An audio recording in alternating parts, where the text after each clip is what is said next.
Hey everyone, I'm back, and today we're going to be talking about Topaz, and this movie is directed by Alfred Hitchcock, and it came out in 1969. As you've been probably following on my channel, I've been reviewing every single movie that's in this collection that I just got, and I'm slightly disappointed by this movie. I thought it was good. I liked it. Like all of Alfred Hitchcock movies, his movies are very well shot, and the same rings true for this movie. And I liked the music. I thought it was well used, and the characters are well defined. From a technical standpoint, it's very well made, and it has everything that you would expect from a Hitchcock film, but I'll get to my issues with it a little bit later. For the most part, I thought the dialogue was pretty well written for this movie, and there were scenes in this movie where characters were either talking in the distance or talking behind a glass, and you wouldn't hear them talking because obviously where the camera is, you wouldn't necessarily hear them too well. And I liked that decision.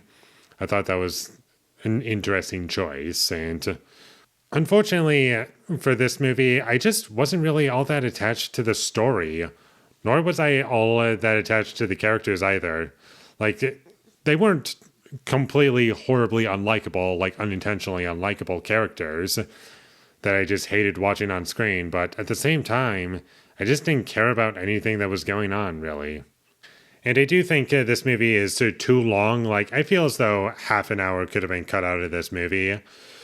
And out of all of the Alfred Hitchcock movies I've seen, I believe this is the longest one, and this one's almost 2.5 hours long, and it did not need to be that long. And this movie did feel like it had a few different storylines going on, and it just dragged down the pacing for me because out of all these different storylines, yes, it makes sense for them to be in this story because it's kind of a spy thriller film.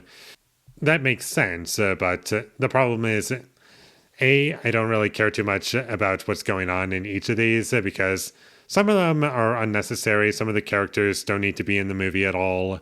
They could have just been cut out and the movie would have been shorter. And that's another issue that I have with this movie is that there's too many characters to the point where it just drags down the pacing. To talk about positives again for this movie, the last 30 minutes is where it started to pick up for me and I was starting to get really into it. But the whole storyline where it's set in Cuba, I can do without. I just did not care about anything that was going on in that whole section. For me, this was just the most boring Alfred Hitchcock movie that I've seen. And for those who don't know, my least favorite Hitchcock film was Vertigo. But now that I think about it, I think I was more entertained by Vertigo. And I think I liked that a bit better than this.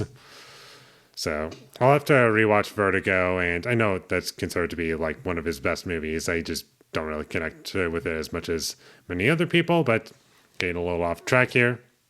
While watching this movie, it did kind of remind me a little bit of The Godfather Part 2 in terms of my own personal experience, where the sequel stuff for Godfather Part 2 I didn't really care too much for, whereas the prequel side of that story I really loved, and that's really what saved the movie for me. And that's kind of how I feel about this movie, is that there are certain parts of this movie that I love. Like, I love the beginning, and the first 20 to 30 minutes I thought were great, and the last 30 minutes were great, and it pretty much saved the movie for me. And everything in between just, it happened.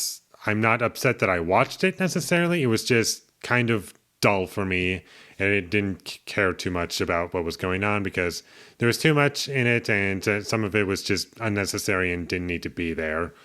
And it really just dragged the movie down.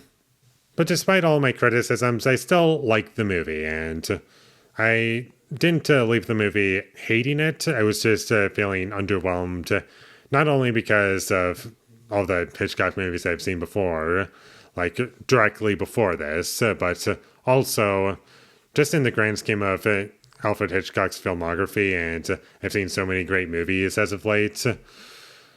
I was just expecting a lot more from this movie, and it just didn't really offer me all too much. And it's just one of those movies where I just didn't feel a whole lot of emotions while watching it. And that's never really a good sign. But I would still recommend it by the end of the day. It didn't leave a bad taste in my mouth overall. So check this movie out whenever you get the chance, and with all that being said, I'm going to give Topaz a 7 out of 10. Thank you for watching my videos as always. If you enjoyed this review, be sure to leave a like and comment down below your thought of Topaz, and my social media links, they will all be in the description, so follow me there. And last but not least, subscribe to be a part of Foley Nation, and I'll see when I get my next review up, and you guessed it, it's going to be for Frenzy, if I pronounced that correctly. So look forward to that, but until I get that up, thank you for watching and have a great day.